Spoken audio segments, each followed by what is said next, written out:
political and economic issues, what we can propose to our governments to use or to take aways on our bilateral agenda. So today, during the first panel, we have our distinguished colleagues, Mr. Թոռնիկե Շարաշենիձեն, professor from JIPA. So why I say JIPA? Because in Armenia it's a well-known institution. So Mr. Sերգեյ Մինասյանը, political scientist, deputy director of the Causes Institute. Mr. Vախթանգ Չարայիան, economist, who is also vice rector at Գրիգոլ Ռոբակիձեի University. And Mr. Սոս Խաչիկյանը, economist and head of the Center for Interdisciplinary Research, Armenian State University of Economics. So, dear friends, I want to start with Mr.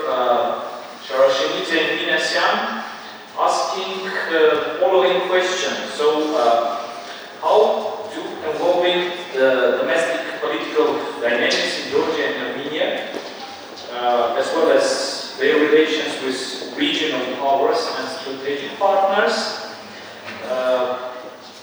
shape the bilateral relations? So, why I'm asking this question? Because since declaration on establishment of strategic cooperation, so it's already 15 months, yes, past, and we don't see any active developments in our interstate relations. So how domestic things and how external cooperations are involving our bilateral relations. So I want to ask the perspectives from Hunisi and here. Please, Mr. Shashin.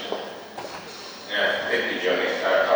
Since my good friend Sergey told me that he's going to deliver his presentation in Russian, I speak in English. So I switched to Russian. So the thing is that I think now we are much closer, Georgia and Armenia are much closer than we have ever been, especially since the collapse of the Soviet Union. When the Soviet Union collapsed, it was logical to assume that two of us, two fellow Christian nations, would stick together. But then it so happened that because of the war in Karabakh, Armenia ended up as Russia's ally, and because of war in Abkhazia, Georgia ended up as Russia's enemy. But then later, we got close.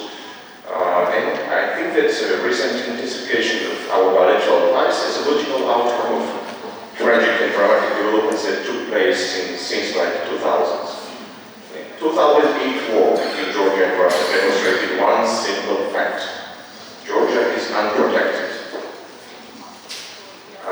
If Azerbaijan has a strong ally in Turkey, and Armenia was supposed to have a strong ally in Russia, Georgia had no ally, still has no ally. Of course, we have the US, but the US has no legal obligation to protect Georgia. The US is far away, and the US hardly can balance the Russian military presence in the region. And since the Russians deployed their troops on our territory close to Tbilisi, Georgia's NATO integration process has been stalled. It's now kind of mission impossible to enter NATO with Russian troops on our territory, in some 40 kilometers from Tbilisi. Of course, Georgia is now quite close to the EU. We have this status of candidate membership, but EU cannot protect Georgia. That's the issue. Then we had the Second Karabakh War, which demonstrated another bitter truth that Armenia could not rely actually on Russia. After the Second War in Karabakh, Azerbaijan got much stronger than ever. Of course, Azerbaijan and Georgia, they enjoy, let's say, strategic partnership, but at the same time, nobody can ignore the simple fact that after the Second War in Karabakh, balance of power in South Caucasus has drastically changed. Azerbaijan is stronger and Turkey is much stronger as well. And then we have war in Ukraine, which has manifested a return of brutal force in politics.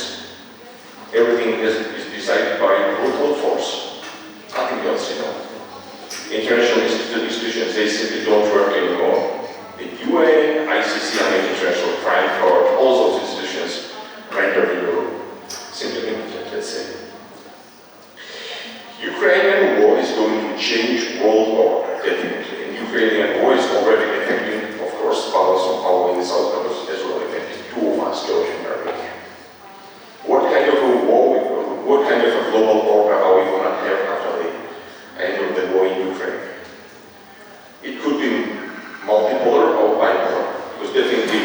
we are not going to have a unipolar world order anymore. Unipolar world order led by the US has been destroyed, at least for time being.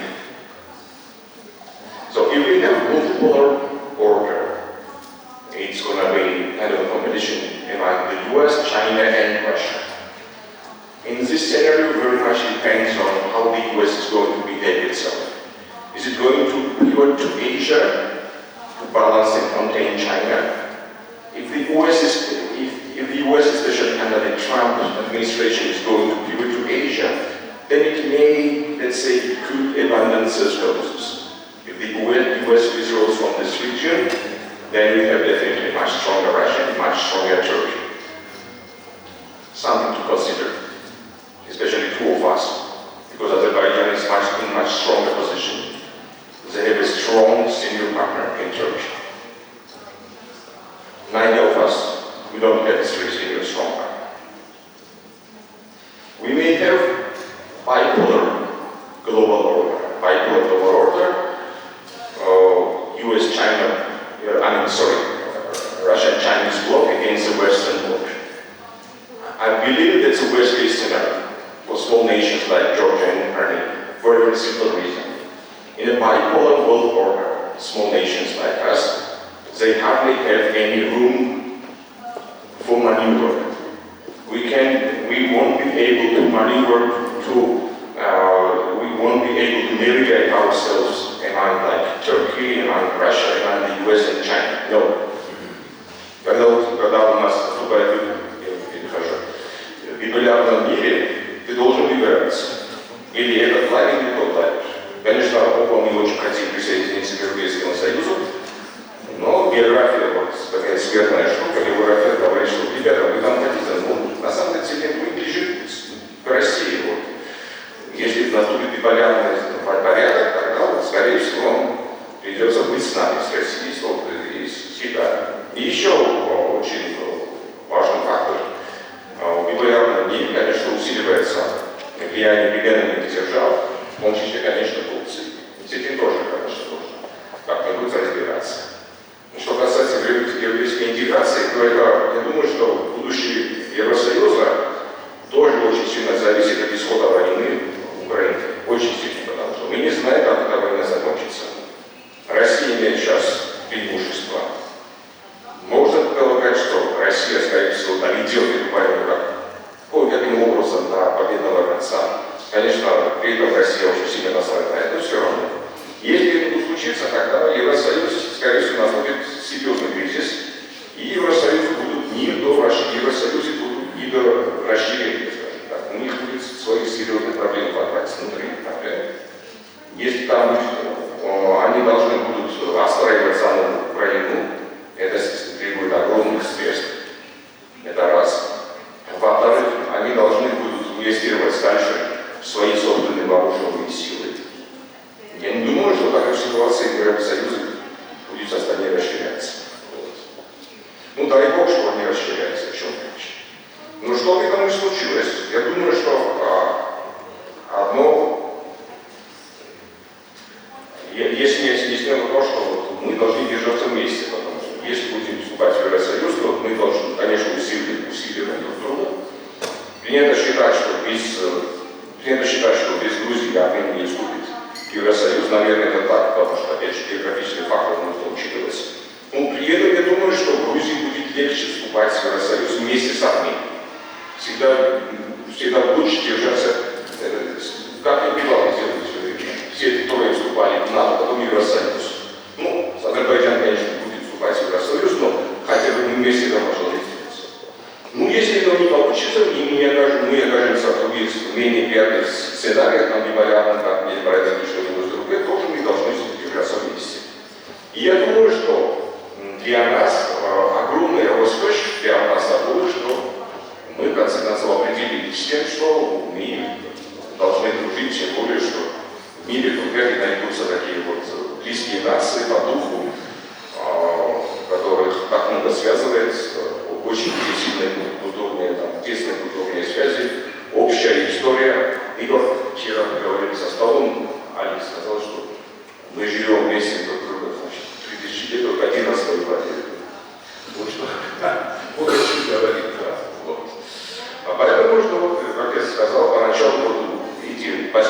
политические события, войны, августовская война России и Грузии, Вторая Карабахская война, Украинская война, все эти события, в конце концов, подтолкнули нас ближе друг к другу. Ну, мне бы очень хотелось, чтобы мы это раньше сделали, но так получилось, что Карабахская война, Первая Карабахская война нас кое-как разделила. Ну, разделила как по геополитике, а так, конечно, во всех других аспектах, конечно, мы оставались близкими народами. Спасибо. Спасибо большое, господин Минасян.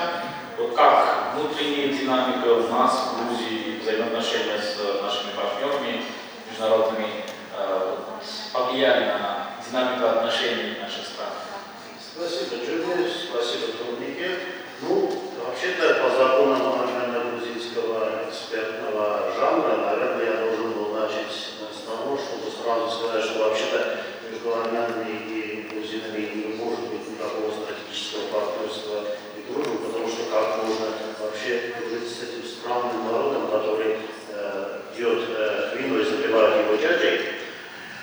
Очевидно, что я специально привел этот пример, потому что предыдущие 30 лет армяно-грузинский и экспертный и политический дискурс, он примерно велся в таких вот терминах. Я назвал это некий мод вино, когда такого рода дискурсом, воспоминанием действительно объективным историческом, культурном прошлом и сходстве, мы пытались камуфлировать разновекторность наших факторов. Как в геополитическом и региональном плане, так и особенности нашего внутриполитического развития, которое на определенных этапах несколько меняется. Но мне кажется, что сейчас, практически после 30 лет обретения нашими странами независимости, ситуация кардинально изменилась. В первую очередь она кардинально изменилась в том плане, что внутренние и внешние вызовы, они, мне кажется, создают наиболее судьбоносный период и для Армении, и для Грузии в сфере безопасности, в сфере национального государственного строительства, наверное, самый острый и самый сложный после первой половины 90-х годов. И мы видим ситуацию, когда наши подходы, мы, с одной стороны, как бы вернулись к ситуации начала 90-х годов, но и отчасти поменялись местами как во внутриполитических процессах, так и в своих взаимоотношениях с региональными авторами. Например, многие эксперты в Армении, сравнивая, скажем, тот подход внешнеполитический, который ведет Грузия сейчас, балансируя в определенной степени между Россией и Европой, приводит к аналогии с так называемым комплементаризмом или балансированием Армении, которая предприняла, во всяком случае, до Второй Карабахской войны 2020 года и резкого изменения геополитического и безопасностного фона для Армении. С другой стороны, мы видим, что внутриполитические процессы в Армении, они во многом схожи с той динамикой электоральных политических процессов, которые были в Грузии, скажем, с начала 2000-х годов. Один из вопросов, заданный Джонни, был то, насколько внутриполитические процессы влияют на наши двусторонние взаимоотношения. Я могу сказать, что, безусловно, одним из наиболее схожих элементов и для Армении, и для Грузии становится то, что внутренние политические электоральные процессы, они становятся главной константой вообще политического развития и Армении, и Грузии сейчас. Внешняя политика, региональная политика, скажем так, взаимоотношения с центрами силами, они являются лишь производными от тех внутриполитических процессов, которые происходят в Армении и в Грузии. Я знаю, что многие присутствующие здесь грузинские, армянские коллеги могут со мной не согласиться, говоря о том, что внутриполитическая динамика в обоих наших странах, она достаточно негативна, но как политолог, который занимается именно политическими процессами, я могу без личного преувеличения сказать, что на данный момент при всех своих сложностях и при всех разновекторной Армения и Грузия являются, и, видимо, в обозримом будущем будут являться самыми открытыми и демократичными странами на постсоветском пространстве. Понятно почему? Потому что, скажем, Украина находится в состоянии военного положения, и общественно-политический процесс там закрытый военно-мобилизационными элементами. В случае с Молдавией там очень широкий и важный элемент играет внешнее вовлечение Европейского Союза плюс внутренние конфликты. Поэтому в этом плане, при всей неоднозначности внутриполитических процессов, Армения и Грузия будут действительно являться плавными открытых общественно-политических процессов. И там действительно, как говорил Торпике, у нас есть возможность, конечно же, хотя бы выступать в неком таком симбиозе стран с открытыми политическими системами, где, во всяком случае, возможно открытая и сравнительно управляемые демократические процессы. Естественно, это нас интересует также наши взаимоотношения со внешними акторами, поскольку, конечно же, разговор идет о том, каково будущее наших взаимоотношений с Европейским Союзом и с другими внешними акторами. И тут я вижу также еще одну общность, одну, скажем так, единую какую-то характеристику для Армении и Грузии за последние годы. И Армения, и Грузия, и общество, и политические элиты претерпели очень глубокий какой-то шок имиджнейшн, потери иллюзий. В случае с Арменией, это понятно, это территориальной безопасности, это потеря Нагорного Карабаха, это разочарование в предыдущей системе безопасности, попытка нахождения новой, сублимация на европейском направлении. В случае с Грузией, парадоксальным образом, страна, которая в конце 23 года получила статус страны-члена Европейского Союза, в то же время та дискуссия и те политические процессы, которые прошли под фоном и в продолжении последних парламентских выборов, они, как мне кажется, взглядом языке, также привели к другой иллюзии о том, что пошатнулась главная идеологическая, наверное, скажем так, мечта грузинской общественности о том, что связано с европейской интеграцией. И обе страны одновременно с ужасом и с удивлением обнаружили, что они находятся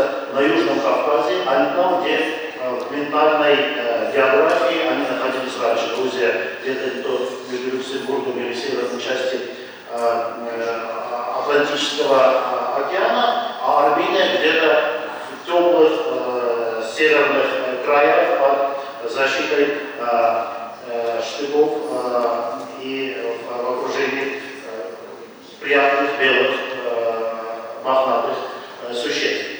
Обе страны обнаружили, что они находятся на Южном Кавказе, и обе страны также, даже на уровне дискурса, пытаются каким-то образом продолжить эту инерцию, новую или старую. Я думаю, что с удивлением есть и возможность, и угроза, это вопрос политических, скажем так, комментариев, что является альтернативой того, что было раньше.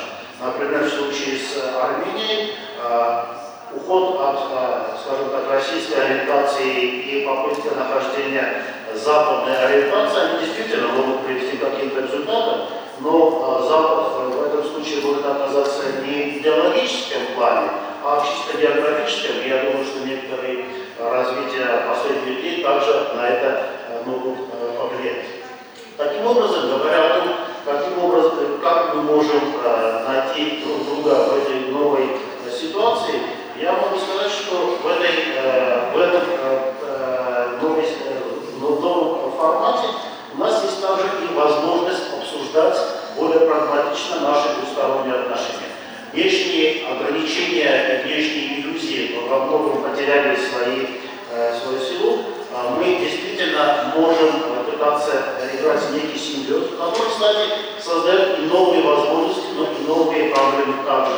Я думаю, коллеги еще много будут говорить о новых перспективах, новых стратегических рамках. Но я могу сказать, что вот эта новая реальность она создала также и новые какие-то проблемы в наших двусторонних отношениях. Я, наверное, бы озвучил только в конце только два из них, например, Например, с учетом изменившегося формата военно-технического сотрудничества Армении, скажем, и приоритетом становятся, например, такие западные страны, как Франция и Греция, для Армении является достаточно судьбоносным вопросом обеспечения военного транзита, на этот раз уже западного военного транзита, в отличие от предыдущего, когда речь шла о России, западного военного транзита в Армении через территорию Грузии. Мы знаем, этот вопрос обсуждался, были какие-то решения, но есть также объективные ограничения, во всяком случае это правда есть. И другой вопрос, который, я думаю, также и касается и судьбоносности для многих наших коллег и друзей из Грузии, то, как Армения и Грузия, как власти и общественные организации, общественные форумы Армении и Грузии будут пытаться решать такую судьбоносную задачу, которая, мне кажется, вырисовывается достаточно актуально, то, как будет организовываться менеджмент возможной финансовой релокации инжир-сектора Грузии через Армению. Я думаю, многие понимают скрытый и не скрытый контекст данной ситуации, и то, что это вопрос, который должен обсуждаться и обсуждается, и проявляется не только на уровне NGO, не только на уровне донорных организаций, но также это тот вопрос, который на самом высоком уровне время от времени обсуждается между руководителями наших вузов. Соответственно, то, что мы видим достаточно изменившийся общий фон, который обусловлен в первую очередь внешними и внутренними глобальными судьбоносными изменениями Армении и Грузии за эти 30 лет. Но, понятно, также, и возвращаясь опять-таки к законам жанра, очевидно, что и в политическом, и в цивилизационном, и социальном плане мы те страны, которые за эти 30 лет обусловили некую общность наших подходов, которая действительно кардинально отличает нас во внешнем плане, в функциональном плане от всех наших соседей. Это может быть и хорошо, может быть плохо, а может быть просто та реальность, как в прошлом году во время такого же мероприятия сказал наш коллега Ильяна Хайдарова, мы обнаружили, что в геополитическом плане мы два государства-сироты, которые не имеют никакого реального политического, геополитического опыта, и наша, наверное, один из малых ресурсов выжить в этом плане, это пытаться вместе находить ту синергию, которая поможет объединить политическое, экономическое и, самое главное, цивилизационное, идеологическую область наших двух стран и народов. Спасибо. Thank you very much. So, continuing from this synergy part, so now I wanted to ask a question to our experts on economy. So, what are the current economic trends or challenges in Armenia and Georgia that can create new opportunities for our bilateral cooperation? So, we'll start from Mr. Charayan, please. It's a great pleasure to be at this event, and it's great to have this kind of opportunity to discuss different issues between Armenia and Georgia, which otherwise could just be unnoted. But here we have a great opportunity to analyze issues together. In the economic aspects, there are, of course, a lot of challenges and, of course, a lot of opportunities as well. But I think that the economy, unfortunately, is not the main driver of shaping Georgian-Armenian cooperation because of different reasons, geopolitical reasons in general. But if we are still interested in the economic aspects of these two countries, of course, there are opportunities which would benefit both of us. But we have to consider that it's not so much dependent on two of us, but on the circumstances which we have in the region and globally. What opportunities we are left, which areas we are left to cooperate in, and how much we can cooperate as well. Saying this, I mean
and it is good that most of our countries use these opportunities.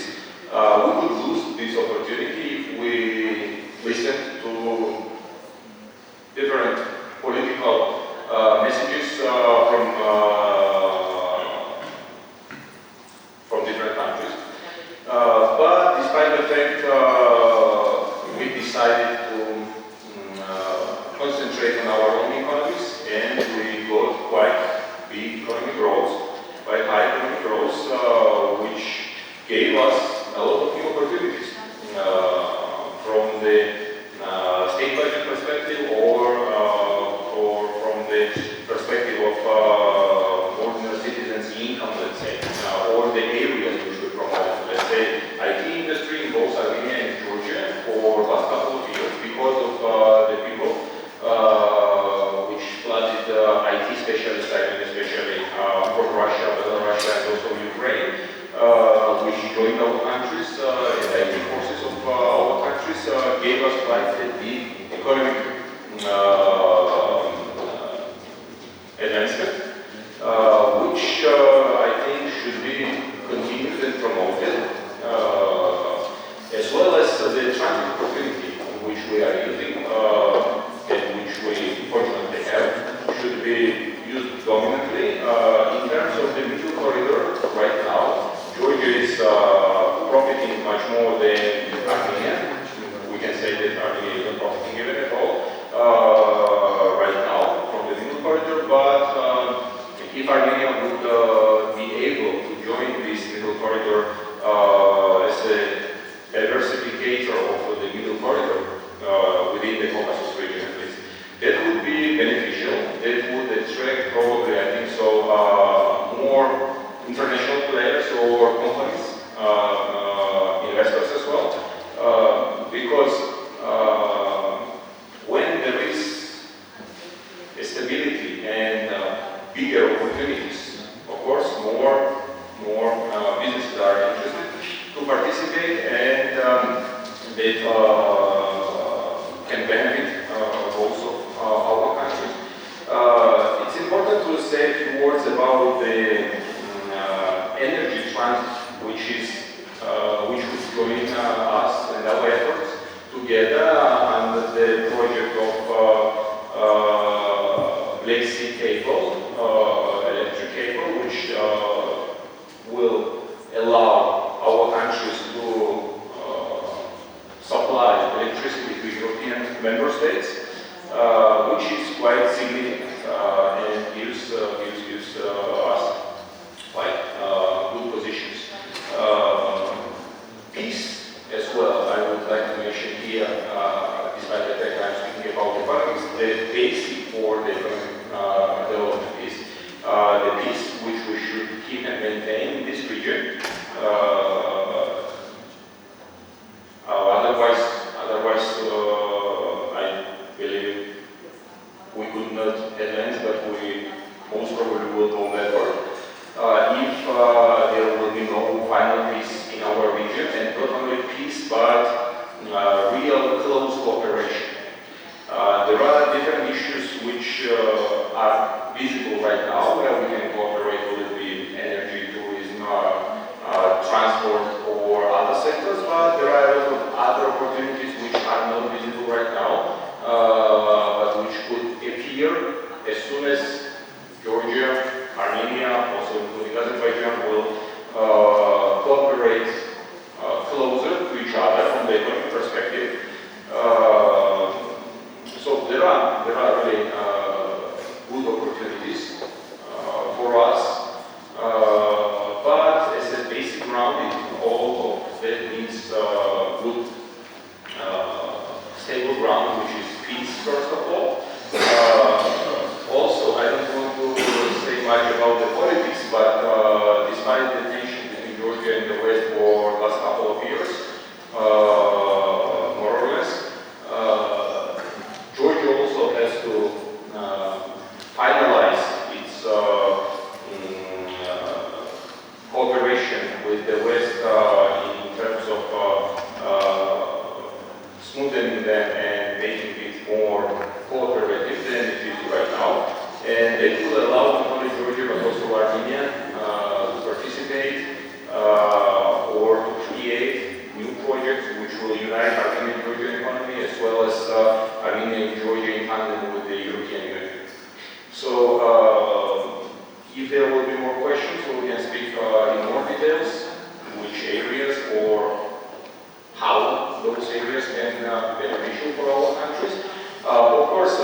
challenges and opportunities which we are facing, but we have a good opportunity to use those challenges as an opportunity. So it all will depend on the not only economic but on political will of our countries and the steps they will do. Each of them work together. So that's it in general. Thank you very much. I also hope that another big project of atomic new power plant also will be mega project which will allow us to operate in this, because our construction companies in the near future, when hopefully we will decide on the starting of this project, will allow our neighbors to use this opportunity, and so especially as we need such a mega projects to cooperate more deeper. And thank you. Probably you touched also my second question, so that's why I want to now address the same question to Mr. Khachikyan, and adding maybe you also can touch regional initiatives such, in our case, our Crossroads of Peace initiative and Middle Corridor, how this can be in synergy, what it would allow us in bilateral relations, or from just Armenian case and then Armenia-Georgia relations. Thank you very much. First of all, I would like to express my gratitude to all organizers of this event. And also I would like to thank my colleague on economic aspects comments, and would like to concentrate first of all to the strategic development partnership that I asked about this question about this to His Excellency Deputy Minister.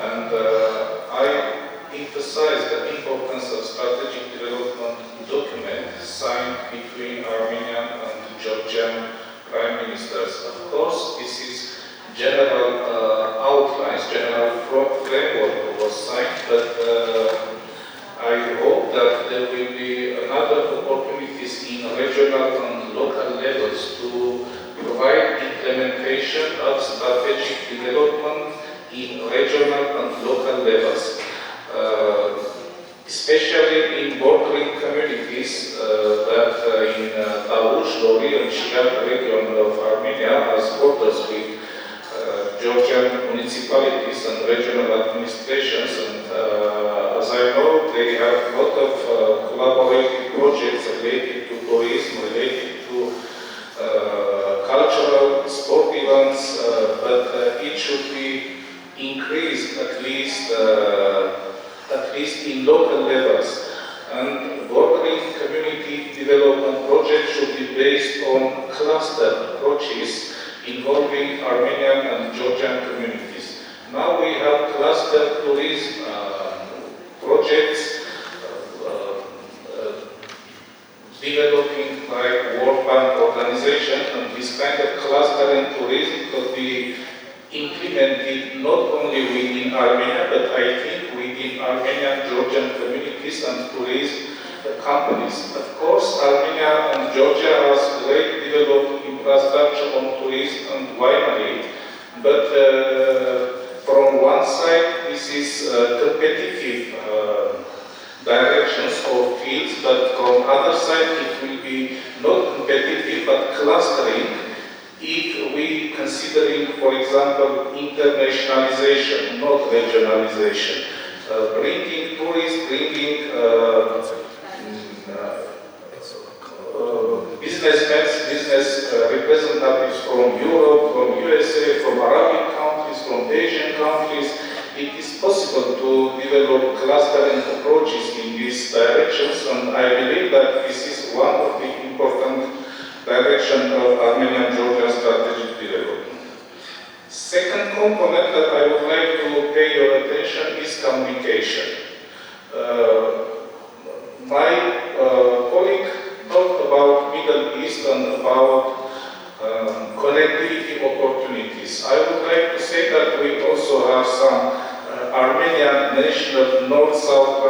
Corridor Initiative. The aim of this initiative is to connect the north and south borders of Armenia. Of course, the situation around Iran now is challenging for this project, but for the future perspectives, I think this will be really a very good opportunity to join Arabic countries, to join India, Iranian countries through Georgia, to Russia, to Europe. And connectivity projects between Armenian North-South Transport Corridor and Georgia Middle East project will be alternative also for Georgia. I understand that they have very good communication in the sense of logistics with Azerbaijan and Turkey, but having alternative to Armenia, it could bring another benefit for Georgia. And the next point I highlight is free economic zone. I know that Georgia has experience in this field, and establishing free economic zone between Armenia and Georgian border, this will be perspective for involving investments from other countries outside of the region. But from other sense, investments from regional countries also will be interesting because we need peace, we need regional development, and Armenian-Georgian free economic zone will bring investments from maybe Azerbaijan, from Iran, from Turkey, from Russia, from other regional countries, expanding opportunities from regional to internationalization. The next component I would like to pay your attention in the framework of communication is digital communication. We know that about Black Sea Persian Gulf corridor, now it's again challenging, but this project is not delayed, is not cancelled.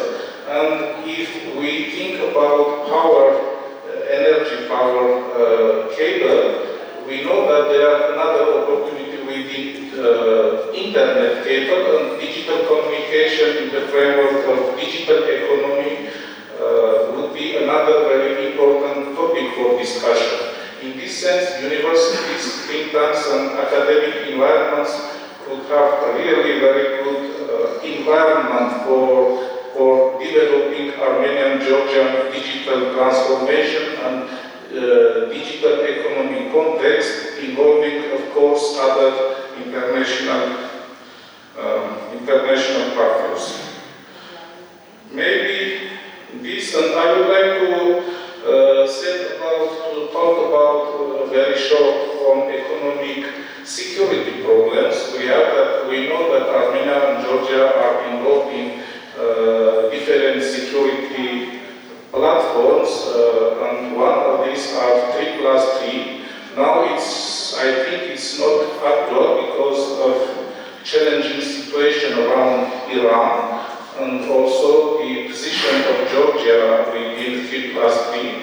But anyway, if we have some regional platform, we have to think about development or maybe changing something to provide economic security, to provide economic diversification, and this will be for future development. We need future development processes. Thank you. If there will be questions. Thank you very much. So I also want to add another opportunity. So recently Georgia opened dry port in Hunisì. So I want to remind you that a couple of years ago it was also an issue of a project probably already prepared on dry port in Hungary. So which probably still is one of the great initiatives which also can be in synergy with Georgian dry port. So as I know that there is also in Iraq the same kind of So in this kind of new developments in logistics, this is allowing us to cooperate, and thank you, Mr. Khachikyan, for mentioning this free trade zone between us, which also will allow, because you know Georgia is using free trade with China, so Georgia has as associated country and candidate to EU, so they have free trade with probably free trade with European Union. So this is allowing us to cooperate in some markets where we have some limitations from Georgia. So in this case, Georgia can use opportunities of Armenia in Eurasian Economic Union. So a lot of things can be done, but we should institutionalize them. I see that we have not much time, but that's why I decided not to go for second round and to allow our distinguished participants, guests, to ask questions. Please, Mr. Вайнраб, and then директор. Спасибо. Один вопрос Сергею Минасяну. В течение 25-30 лет приблизительно одной из главных, может быть, самой главной характеристикой внешней политики Армении был комплементаризм. Сегодня ты тоже упомянул этот термин. Но наряду с ним сегодня же в этом зале прозвучал термин многовековость. Меня интересует не с теоретической научной точки зрения, а здесь, так сказать, есть какая-нибудь разница на уровне нюансов, или это следует понимать как одно и то же. Вот. И второй вопрос к Вахтангу Чарайяну. Значит, исходя из естественной ограниченности наших внутренних рынков, я имею в виду грузинского и армянского, скажем так, население Азербайджана значительно превышает наше население вместе, так сказать, взятые. Можно ли думать о какой-то модели, как мы ее назовем, это другое, чего-то вроде общего рынка, скажем так, вот, что удвоит, скажем так, наш потенциал, повысит привлекательность в плане зарубежных инвестиций и так далее, и так далее. И вот в конце Джонни говорил об этом. И насколько ограничительно в этом плане то, что у Грузии DCFTA, а Армения член Евразийского экономического союза. Спасибо. Спасибо, господин Вайнрава. Как человек, который по долгу службы был вынужден реализовывать этот комплементаризм отдельно, я могу сказать, что в реальности в период до 2018 года, то есть изменение терминологии, оно имело чисто технический смысл и было обусловлено просто сменой одного инструмента. А в концептуальном плане с 2018 до 2022-2023, смотря как можно было говорить, что реализуется разновекторность и комплементаризм наоборот. То есть, когда Россия возвращается Западом, в условиях определенной геополитической безопасности на конфигурации с наличием Нагорного Карабаха, новое правительство после 2018 года пыталось делать несколько по-другому. Сейчас многовекторность, она принципиально отличается, потому что, как вы понимаете, нынешнее состояние армяно-российских отношений вообще, отношений России вообще со всеми остальными постсоветскими странами, наверное, за исключением Грузии, это другой вопрос, не позволяет концептуально реализовать такого рода внешнюю политику. Поэтому, в принципе, я бы сказал, что на данный момент многовекторность взаимоотношения Армении с внешними факторами, она скорее обусловлена синонимом того, что со всеми мы будем пытаться иметь более-менее хорошие отношения, может быть, немного лучше с некоторыми военно-техническими и историческими соседями, в отличие от предыдущего периода, так называемого реального комплементаризма, которая задача состояла играть на балансе внешних глобальных силовых факторов.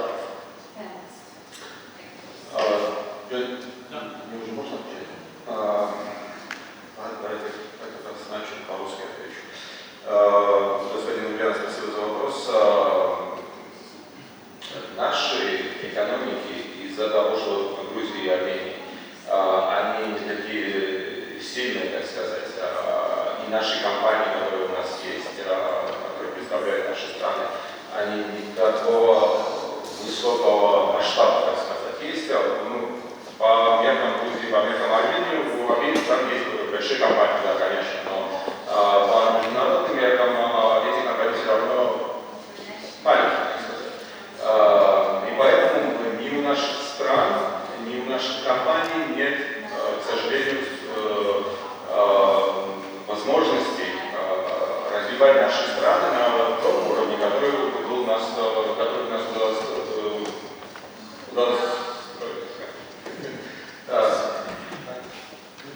удовлетворял. Да, поэтому есть ограничения. Вовлечение Азербайджана сюда может принести, да, обязательно дополнительные возможности, потому что у Азербайджана и азербайджанских компаний есть те возможности, которых нет у наших компаний. Поэтому да, мы можем друг друга дополнять. Но в тот же самый момент есть огромные ограничения, которые не могут дать большой оборот такому роду сотрудничеству, потому что десятки и Европейский Союз, который вы упомянули, они противоречат друг другу. Десятки, как в Грузии есть десятки, у нас есть в то же самое время и ограничения, которые не дают нам возможности, допустим, довести определенные грузы, допустим, из Армении и беспошлино перевести их на европейский рынок. Есть определенные продукты, и это большинство, где у нас есть квоты, и это обязательно должно быть сделано в Грузии продукт. Поэтому вот этот вот момент, где, с одной стороны, очень как бы кажется симпатичным, что есть подходы к Евразийскому союзу и к Европейскому союзу, есть Азербайджан, допустим, который дополнительно могут бы усилить наши возможности. На самом деле, как мы дошли до этого, наверное, сложно сейчас сразу ответить, но три страны одного маленького региона все пошли по разным тропинкам. И раз мы идем все по разным тропинкам, хотя Грузия и Армения, может быть, сейчас в последнее время более-менее на переходе на один лад, но все равно из-за тех прошлых наших соглашений, которые у нас уже есть у наших стран, от которых мы, и Армения, наверное, навряд ли откажется от Евразийского союза, а Грузия тем более от Европейского союза, и беседки и так далее. Это нам не то что помогает, а наоборот мешает. И очень сложно в этом плане, я не люблю давать определенные такие предсказания, где многие любят представлять все в позитивном и таком хорошем плане, что все будет хорошо, все будет супер. На самом деле, те в кавычках достижения, которые у нас есть, не только нам помогают развиваться, но и мешают развиваться. Поэтому, к сожалению, это достаточно такой спорный вопрос. Это насколько все будет реально нам осуществить. И вчера, вот, допустим, с Джони, когда вот на маркационную эту зону ходили, Джони показал нам вышку на горе, где с одной стороны Армения, с другой стороны Азербайджан строит какие-то военные укрепления. Я так, как ребенок, сразу сказал, зачем? А он удивился, почему зачем? Для безопасности. Вот внутренне я чувствую, что мы, наоборот, должны укреплять наши отношения, должны как минимум до этого дойти, чтобы наоборот закрыть и разрушить все эти военные блокпосты между собой, между нашими тремя странами, как, допустим, Евросоюз в свое время это смог сделать. Но пока что мы, наоборот, идем в плане того, что все еще идем по разным тропинкам всех этих стран. И тут вот что-то такое преподнести, что-то такое умное сказать, что вот мы сможем чего-то за что-то там закрепиться и получить серьезные дивиденды, а это вот, на данный момент мне такое не видится возможным. Спасибо большое. Ну, very short contribution to the answers by my colleagues. I would like to, I already mentioned the economic zone. So I understand that business and maybe other influences of capital influence to Georgia from Azerbaijan, from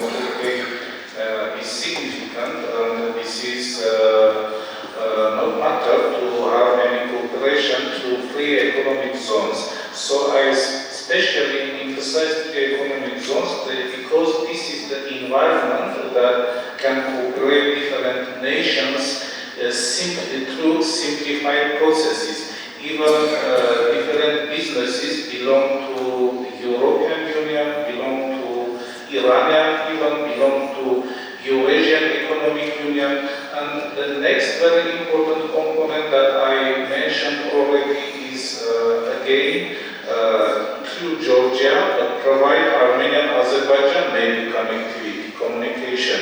We know that not only Middle East corridor, but other highway infrastructures are developing in Georgia. And Armenian connectivity to Eurasian Economic Union is through last pass, the only way. And you know, this huge geographical area like Kazakhstan, like Russia, like Belarus is communicated through last pass, and this is really challenging for the future. And Georgian infrastructure on highways, infrastructure on Middle East, and to provide connectivity between Georgia and Middle East and Armenian North-South transport corridor, we solve some issues, even related to Armenian-Azerbaijan issues, communicating through Georgia. So in this sense, I think that Georgia will have significant role in this context in economic cooperation, and of course for the future the economic cooperation will bring into maybe political or other cooperations. Thank you very much.